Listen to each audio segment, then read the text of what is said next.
Хочу предложить сделать отдельный цикл, такой музей Татарстана. Мне кажется, что это имеет смысл, и здесь даже есть какие-то предложения, которые делали мне молодые люди, живущие здесь.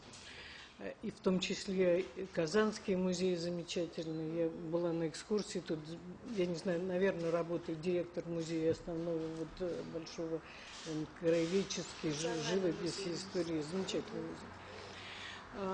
Значит, вот я как бы продюсер.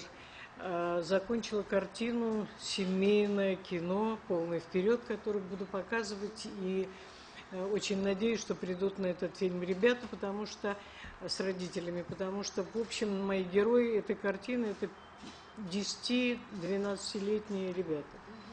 Вместе с родителями, которые там бегут эстафету и соединяют родителей в любви. Ну, не так примитивно, естественно, но, в общем, про это как бы. Затем, значит, я преподаю на высших режиссерских курсах. Вот сидит Ренат Хабибуллин, мой выпускник, живущий здесь, в Казани. Я надеюсь, что на встрече с молодыми людьми я покажу его картину. Напомни. Да, «Зримая вера». Очень хорошая картина. Единственное, я тебя попрошу, может быть, сделать более короткий вариант, потому что иначе я покажу только, ну, как бы не более короткий вариант, а может быть просто от и до какой-то отрывок, потому что она сколько длится? 29 минут, понимаешь? Я не успею показать больше никого, у меня там целая программа, поэтому подумай сначала до какого-то, или ты скажешь какие-то слова, и потом с какого-то места до конца, хорошо? Чтобы не монтировать, а просто показать отрывок.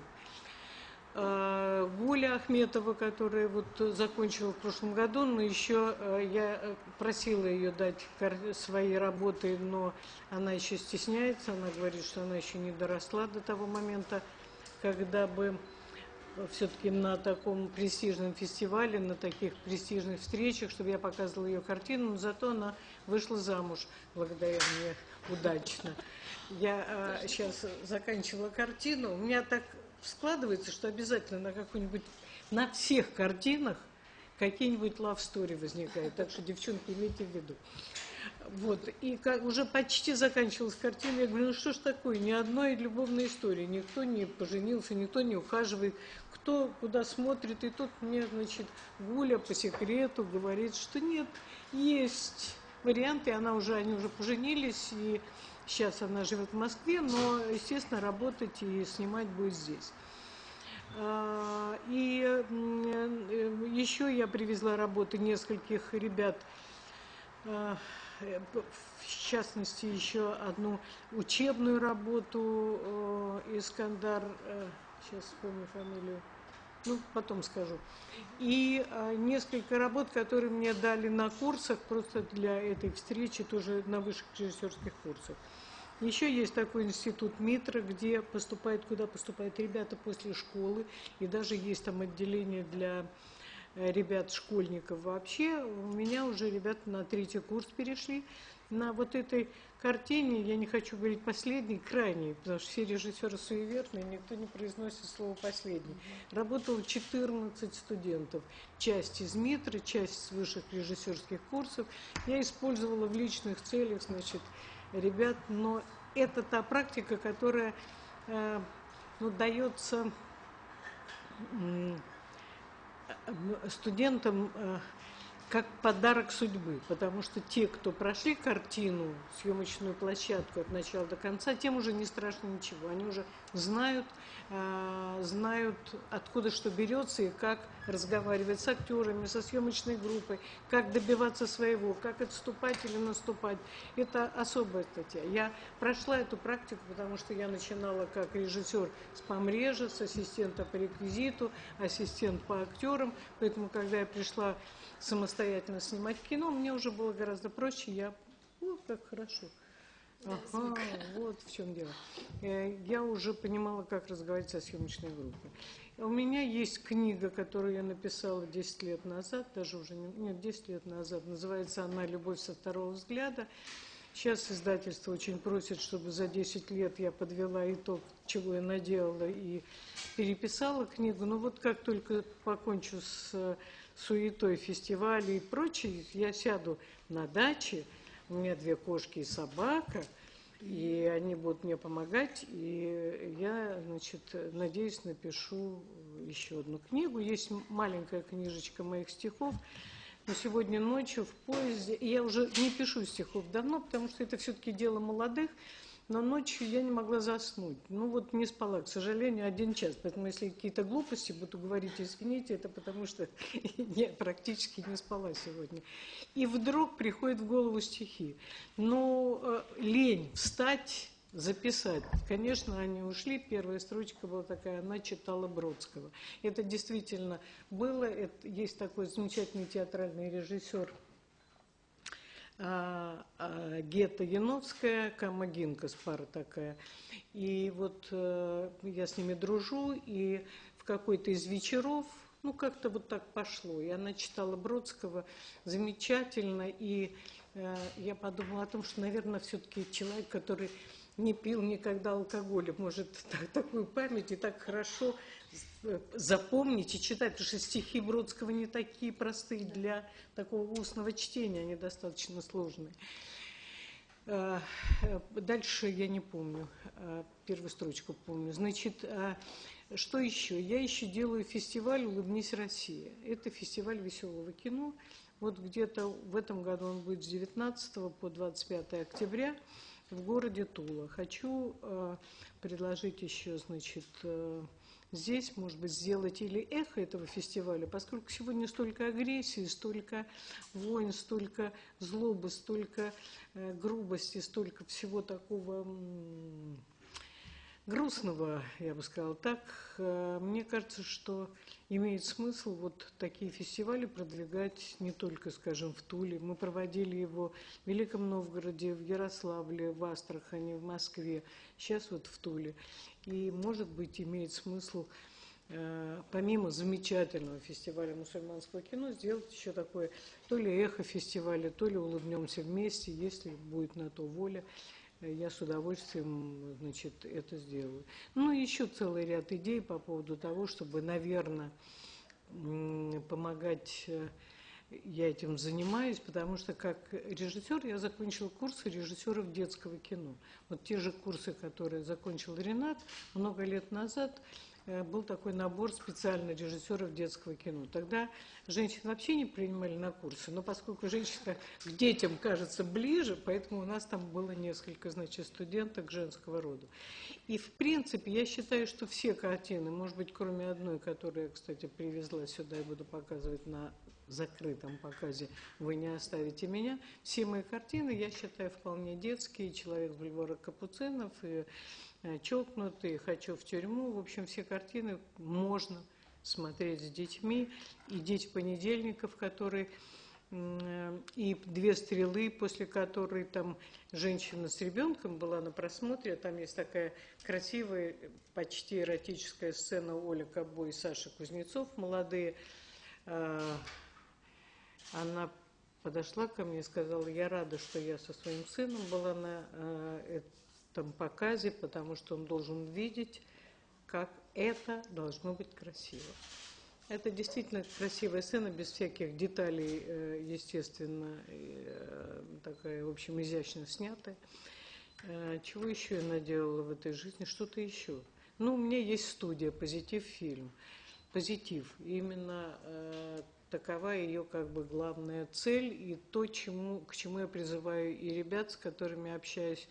Конечно, сегодня не все следуют этому. Скажу почему. Проката у нашего кино нет практически, если это не блокбастер. А у детского кино тем более. Но единственная возможность у ребят показать свое кино на фестивалях, выйти на, скажем, зарубежный фестиваль. И зарубежные фестивали любят, когда мы показываем себя уродами, грязными, злобными, отвратительными. И тогда они с радостью берут наши картины и это есть такой момент, когда ребята стремятся попасть, те, кто стремится попасть на эти фестивали, понимают, что вот у нас этого хватает. Но, как мне кажется, это моя позиция. Если человеку говорить, что он урод, он таким и будет. А если сказать ему, что завтра будет лучше, чем вчера, и что у тебя есть возможность стать лучше, и что есть свет в завтрашнем дне, это человек выходит с картины, с программы, там, я не знаю, с книги, с ощущением катарсиса, со светом каким-то и с желанием стать лучше. Но наивная позиция, но она моя, и я считаю, что все-таки ее надо двигать, потому что иначе все будет грустно и темно. Да. Конкретные вопросы есть, Люция? Да, пока журналисты готовятся, я хотела бы вас спросить, мы, конечно, выросли на ваших замечательнейших фильмах. Так, извини, подходит старик, руки трясутся и говорит, я вырос на ваших фильмах. Блин, я молодая девушка. До сих пор любуемся вашим творчеством. Вот эта картина ваша «Полный вперед», детская, да? Просто сейчас так артистично описали, что я даже забыл свой вопрос. У нее даже название какое-то такое оптимистичное, да? «Полный вперед». Вот как вы считаете, вот этот фильм для детей, он чем отличается от современных, может быть, каких-то других фильмов, вот на ваш взгляд, таких же детских? Ну, понимаете, веселых картин для детей немного, потому что комедия вообще самый трудный жанр. Трагедию, драму, там, экшен, все это делать гораздо легче. А чтобы человек улыбнулся, а еще и засмеялся, это очень сложно. Потому что, ну, там, 2 пальца сюда, там, нож в горло, ребенок, мама, мама, и все. И зритель твой, слезы текут, сопли, все замечательно. А чувство юмора у каждого свое. На фестивале «Улыбнись, Россия» читаю такую молитву. Господи, Томаса Мора. Господи, одари меня чувством юмора, осени меня милостью своей отзываться на шутку, дабы познал я радость в жизни и разделил ее с другими. Это правда. Чувство юмора такое замечательное чувство, которое надо, наверное, проявлять и воспитывать, дарить, особенно в школах. В официальных учреждениях я бы ввела, в Думе, там, в госучреждениях час юмора, чтобы они расслаблялись и рассказывали анекдоты друг другу.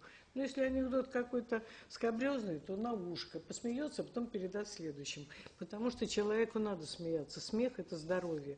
И товарищ Фрейд был прав, говоря о том, что смех – это лечение, это... Но человек, когда смеется, у него в легкие поступает кислород. Просто чисто физиологический момент.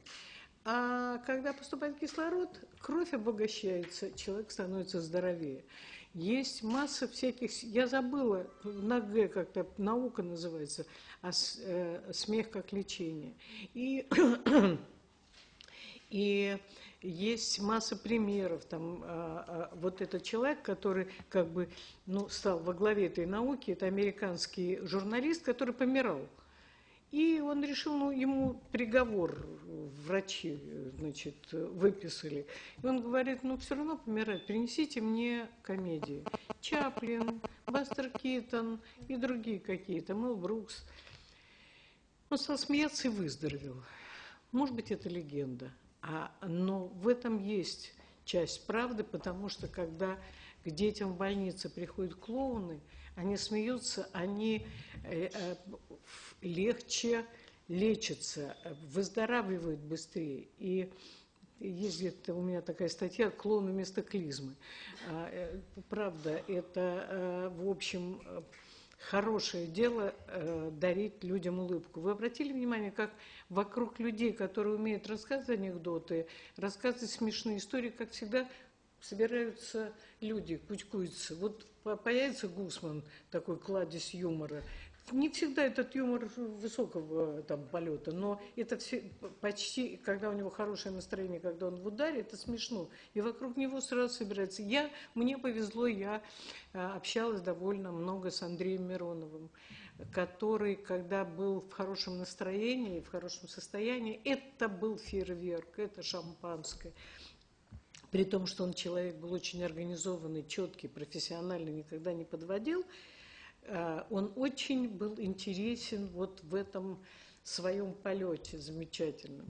И, конечно, вокруг него были всегда люди, которые с открытым ртом и с распахнутыми глазами смотрели, слушали, обожали. Ну вот, значит, чем отличается «Полный вперед», возвращаясь к вашему вопросу, от других картин? Я не все картины смотрела, некоторые знаю.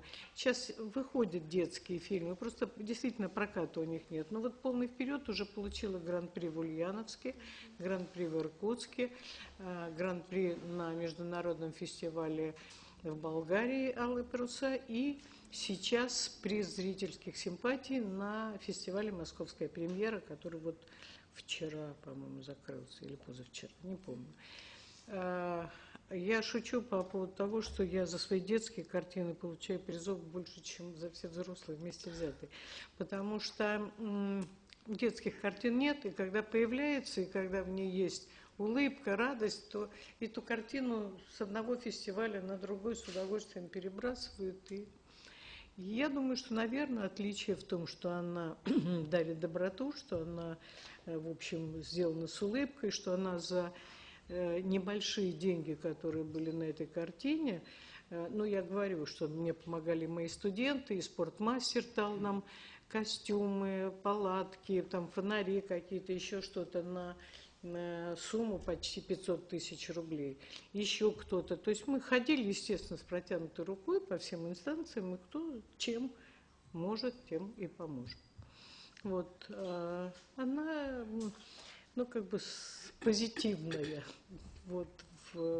Ну, по идее, все сейчас те, кто занимаются детским кино, стараются делать фильмы со знаком «плюс». Сейчас вспомнила анекдот, но он старый, наверное, вы слышали. Чем оптимист отличается от пессимиста? Пессимист идет по кладбищу и видит кресты, а пессимист по тому же кладбищу идет и видит плюсы. Спасибо большое. Уважаемые коллеги, у меня очень много вопросов, не каждый день такое счастье пообщаться с таким человеком. Может быть, у вас есть вопросы? Пожалуйста, микрофончик здесь. Ну, пока коллеги готовятся, вот вы сейчас уже отметили, что здесь ваш студент, и вообще Да. вы в своем творчестве сегодня и всегда уделяете очень много внимания работе с молодежью, да? Вы как-то отслеживаете даже их творчество, пытаетесь, там, я не знаю, показывать их фильмы, представлять где-то. Да. Я так понимаю, что это одна из ваших целей, понимание того, что это будущее нашего отечественного кинематографа, да? Ну, в общем, да, если я берусь за то, чтобы работать с молодыми ребятами, я очень надеюсь, что они потом, выйдя на сцену, получив приз, скажут: а вон там, вон, в 8 ряду сидит мастер, у которого я учился.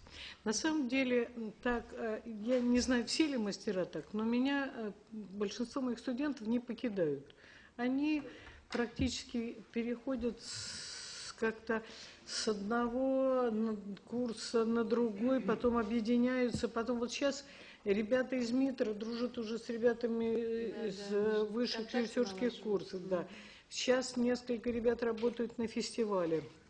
Кто-то из них делал вот картины Мила Некрасова, там Инга Щебановская, Лена Зыблева, ну и так далее. Делали вот фильмы в цикле «Провинциальный музей России».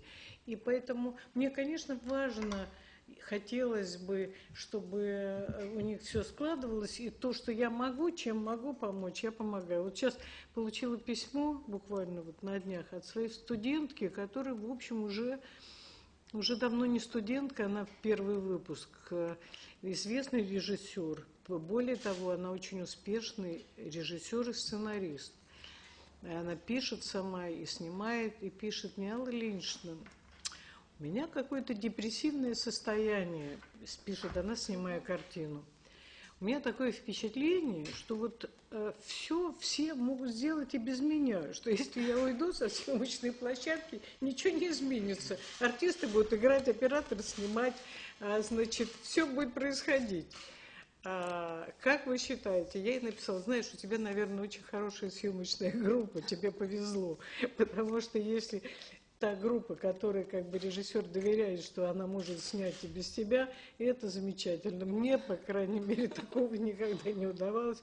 Я всегда, значит, держал. Ну, кто-то обязательно, как художница по костюмам, обязательно что-нибудь перепутает и кричит: «Ой, засада!» Засада. Это значит, я вижу, что она там накосячила.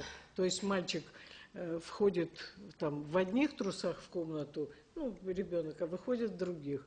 Или еще. Ну, зритель, в принципе, особенно если это темно, почти не замечает. Более того, в картине «Две стрелы» в монтаже я увидела два плана, когда там Саша Кузнецов сидит в костюме, ну, там первобытные костюмы. В одном кадре плечи голые, а в другом кусок вот лямки кожаной.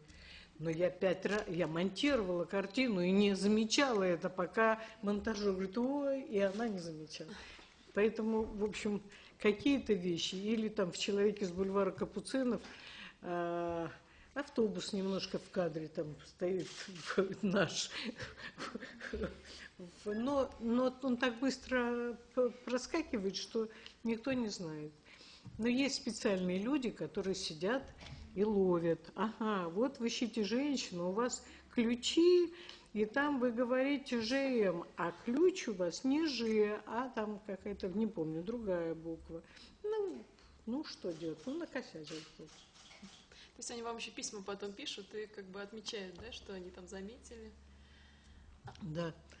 Алла Ильинична, Да. мне бы хотелось поговорить о вашем фестивале «Улыбнись России». Да. Ведь вы являетесь автором идеи и президентом этого замечательного фестиваля, да? Да. С 2001 года, если я не ошибаюсь. Нет, раньше. Вот в этом году 15-й, значит, 2000-й. 15-й даже, да? Да. Конечно, было просто потрясающе, если бы в Татарстане его провели, этот фестиваль, да, не только «Эхо», а вот сам фестиваль. Да, ради бога. Если... Да, договоритесь с министром культуры, с президентом, кто тут есть, спонсорами. Кстати, о спонсорах, извините, Да, перебью. конечно, конечно. Поскольку я действительно, ну, как бы пропагандист творчества для детей и детского, я считаю, что, в принципе, если у меня будет возможность встречи с кем-то из решающих на высоком уровне, я буду говорить о том, и я говорю об этом в Москве все время, что люди, меценаты, которые дают деньги на детское творчество и на творчество для детей, должны быть или освобождены от налогов, или иметь какие-то налоговые льготы. Тогда будет стимул, тогда побегут все. А так, ну что, за 2 копейки, да, я сняла детское советское кино. Почему? Потому что все, что мы смогли, все трюки, драки, все. Но я звоню Фоменко и говорю: «Коля, сниматься будешь?» Буду. А он у меня в 2 картинах уже снимался. «Но мы тебе даже деньги заплатим». Он снимался бесплатно в 2 картинах. Он говорит: «Нет, я уже договорился бесплатно». Я говорю: «Нет, знаешь, сейчас уже не 1 съемочный день, а будет дней 8. Вот заплатим тебе столько-то. Больше не можем, меньше неудобно». Вот так практически с каждым актером я говорю. Да, если будет возможность привлечь людей, потому что нужны еще заинтересованные люди, которые могут... Ну вот сейчас к нам приезжает там Лариса Долина должна приехать, Иосиф Кобзон, Басилашвили, Джигарханян, Анна Ардова, там... Юра Чернов. Это те, кто на открытии будут. Леония Ермольник записан, не знаю, будет или нет. Кира Прошутинская, Люда Максакова и так далее. Мы на фестивале вручаем премию за вклад в комедию, за все хорошее и за вклад в чувство юмора страны. Вот это, такую премию получил у нас Жванецкий, получил, значит, Максим Галкин когда-то, сейчас будет Аня Ардова получать, получили 6 кадров в прошлом году. И еще сейчас я начала, не знаю, чем это дело закончится, членом жюри работать. Сейчас каждая программа делает свою, каждый телевизионный канал делает свою программу, где соревнуются в чем-то люди, а члены жюри судят. Вот я, там, Валуев, замечательный, очаровательный, Андрей Максимов.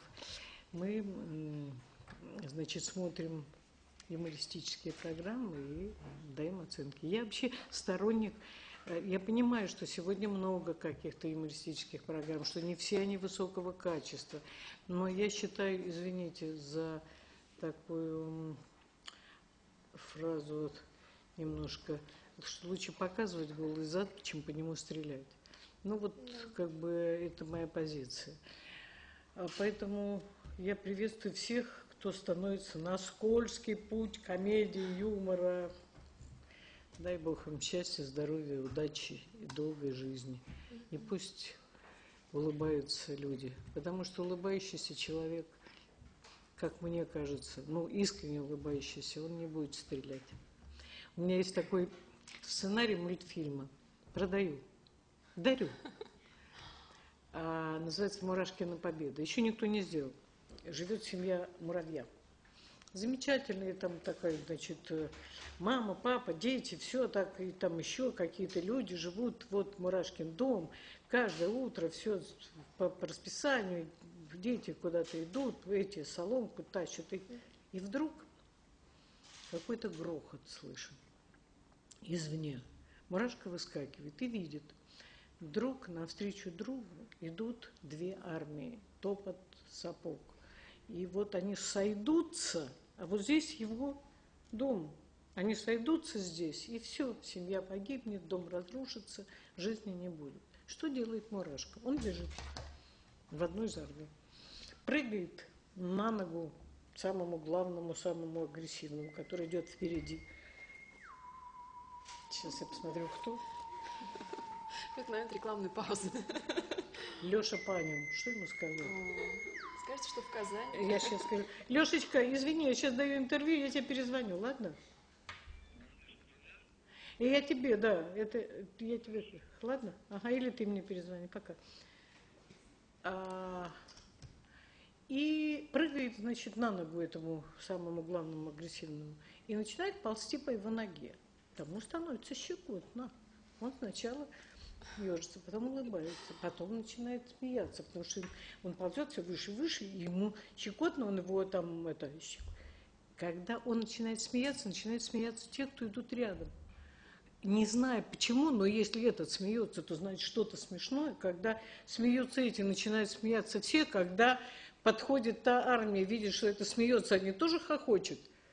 И уже вместо этого сражения они бросают оружие, все они складываются. Помните «Апофеоз войны» картину? Так вот и так, «Апофеоз мира». Такие сложенные оружия, и сверху Мурашка ставит ромашку. Вот такой мультфильм. Здорово. Так красочно описали, как бы только что посмотрели этот мультфильм, да, все вместе. Коллеги, есть, может быть, вопросы у кого-то? Да, пожалуйста, микрофон. Да, представьтесь. Да, пожалуйста. Здравствуйте, меня зовут Мария, корреспондент газеты «Город», портал про Казань. Мария, я не спала ночь, поэтому говори медленно, четко, громко. Хорошо, я вас поняла. Как вы относитесь к современным комедиям, именно российским? Потому что по кинотеатрам, естественно, показывают только вот эти массовые комедии, то есть очень многих фильмов не показывают российских. Вот. И как вы считаете, в Казани вообще есть благодатная почва для развития кинематографа? Потому что у нас есть и актеры прекрасные, и театральное училище, и можно даже взять цирковое училище, там тоже прекрасные кадры растут. Но кинематограф как таковой, он развивается не так бурно, как хотелось бы. Ну, сейчас начнем. Сейчас бурно. Вот сейчас я схожу к министру культуры и скажу, хотят бурно, давайте делать. Я сказала уже, что я к любому проявлению комедии отношусь хорошо. Есть удачные, есть неудачные. Когда мы начинали фестиваль, мы собирали комедии по крупицам. Сейчас мы от каких-то отказываемся. Скажем, на фестивале не будет картины «Кавказская пленница», новый вариант. Ну, как бы вот мы считаем, что она не потому, что она там хорошая или плохая, а потому что она сделана абсолютно по лекалам той, но не достигает уровня гайдаевской картины. Поэтому на фестиваль мы ее не возьмем, но телевидение наверняка ее покажет, и даже будет наверняка рейтинг, потому что всем любопытно. Простите, горло испорчено кинематографом.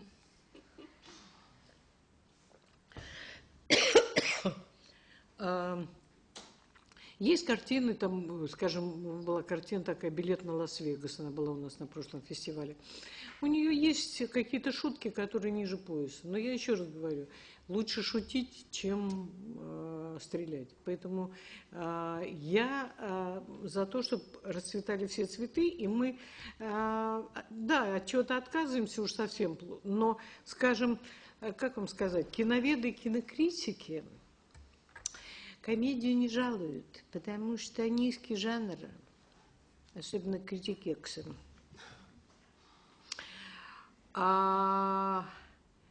И разве что, ну, понимаете, Данелия так говорит, мой учитель Данелия говорит так, в мире делается 50 комедий. Нет, больше даже, наверное, 100, скажем. Из них успешные по-настоящему, такие как у Вуди Аллена, 4-5. Почему все 4-5 должны быть у нас? Правильно? Они по одному где-то. Поэтому надо видеть все где-то. Ну вот я не видела еще этой картины, она у нас будет на фестивале. Называется какой-то там дед с Якубовичем. Кто-нибудь знает название? Нет, никто не знает. Леня Якубович сыграл деда.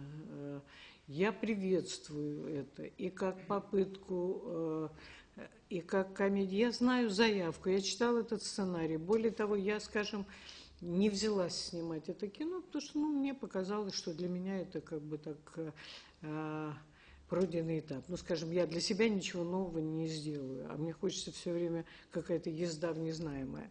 Но картина наверняка заслуживает того, чтобы ее каким-то образом отметили. «Звезда», я сейчас посмотрела картину, при том, что она начинается с того, что муж приносит, извините, и дает жене в баночке кое-что на анализ. Тем не менее, картина яркая, смешная. Делала ее Анна Меликян, хороший режиссер. Девочка, там, героиня, одна из главных героинь, хочет стать звездой, поэтому называется «Звезда». И вот она исправляет себе губы, грудь, ноги, ну, в общем, все, что можно. Любопытная картина. Я думаю, что она найдет отклик у зрителя. И хотя я говорю, что не все, как бы первые кадры шокируют немножко, когда на экране запахнет не очень хорошо, но потом как раз понятно, что это жанр, и забываешь. Или картина «Зимы не будет». Кроме одного кадра, который я бы вырезала, потому что я не могу смотреть, даже если я понимаю, что это жанр, черная комедия, не могу смотреть, когда убивают животных. А людей, пожалуйста, там ну, действительно смешной кадр, когда жена, ну, когда приходит жена, а муж занимается там любовью с женщиной, у которой на голове пакет, и играет Ингеборга Дапкунайт. И она задыхается, пока он выясняет отношения с женой. Потом они понимают, что у них труп, и они несут ее на мусорку. Но потом она оживает и приходит. Они убивают жену, потом они несут на мусорку. Она черная комедия, которая делалась, по-моему, 4 года. У нее монтаж неровный, но все равно это кино любопытное, с поиском каких-то жанровых интересных вещей. Очень мне понравилась японская картина, на прошлом, по-моему, фестивале была «Дорога к отцу». Я вот хочу сейчас ее вытащить каким-то образом на свой фестиваль, просто как подарок зрителям. Каленов Игорь покажет сборник анекдотов. Я не видела, это какой-то телевизионный проект, который был уже по телевидению, он сделает там лучший какой-то там, соберет минут на 40, покажет. Короткометражки будем показывать смешные, которые, значит, даст нам курсы и в ГИК, отдельная программа. У нас есть довольно много призов на нашем фестивале, потому что я очень не люблю, когда с фестиваля уезжают огорченные люди. Поэтому все картины получают дипломы с благодарностью фестиваля за участие, все. И когда картины получают призы, то получают еще помимо там женской, мужской, 4 с разными формулировками получает фильмы, получает продюсер, который вступает на этот скользкий путь, потому что очень многие, сделав первую картину, потом отказываются. Тяжело делать комедию, и действительно и режиссеры уходят. Скажем, был такой замечательный украинский режиссер Юра Ильенко. Если кто-то помнит, была такая картина «Белая птица с черной отметиной», а он же, как оператор, снимал с Параджановым «Тени забытых предков». У него было потрясающее чувство юмора. Или как у Ромы Балаяна. Он же прирожденный комедиограф. Не хочет, боится. Или Ботко, скажем, Володя. Боятся. Да и я сама, сняв картину «Вы не оставите меня», вдруг поняла, насколько легче ты себя чувствуешь, когда входишь в зал вместе со зрителями и не ждешь смеха. И если где-то там раздается смех или улыбка, это подарок мой зрителю. А в общем, это мелодрама, и в конце плачут. Я там озвучила маму героя, сама плакала. Я на съемочной площадке для Балуева, который играет героя, озвучила письмо матери, чтобы у него было настроение такое, и он даже заплакал. А потом звукорежиссер попросил меня же повторить озвучание это письмо матери погибшего в 1951 год, расстрелянного парня. 2 недели я пыталась, а каждый день приходила на озвучание, водки выпила полстакана, думаю, ну, может, меня развезет, и я заплачу. Нифига. И вдруг в какой-то момент я схватила, почувствовала. Причем важно было что? Чтобы это не были слезы, а чтобы они стояли вот здесь. Но она не плачет, а вот здесь слезы. Вот. Тяжелая работа артистов. Я себя как артистку очень не люблю, я вырезаю. Иногда меня заставляет, там Ермольник в «Московских каникулах» заставил сняться. Но одну сценку на общем плане я оставила, мой разговор с ментами, а вторую выбросила. Не нравлюсь я себе как артистка. Спасибо. А вопрос по поводу Казани. Как вы тут оцениваете будущее кинематографическое? Еще раз сформулируйте чуть и громче. Как вы считаете, в Казани кинематограф развивается и что? Ну, смотрите, вот развитый кинематограф сидит, картину сделал хорошую, на курсах ее смотрели с интересом. Действительно, в ней такой положительный заряд очень хороший. Скажи 2 слова о своей картине. Скажи. Микрофон, пожалуйста, возьмите. Ренат Хабибуллин. Меня зовут Ренат Хабибуллин. Включен. Включен?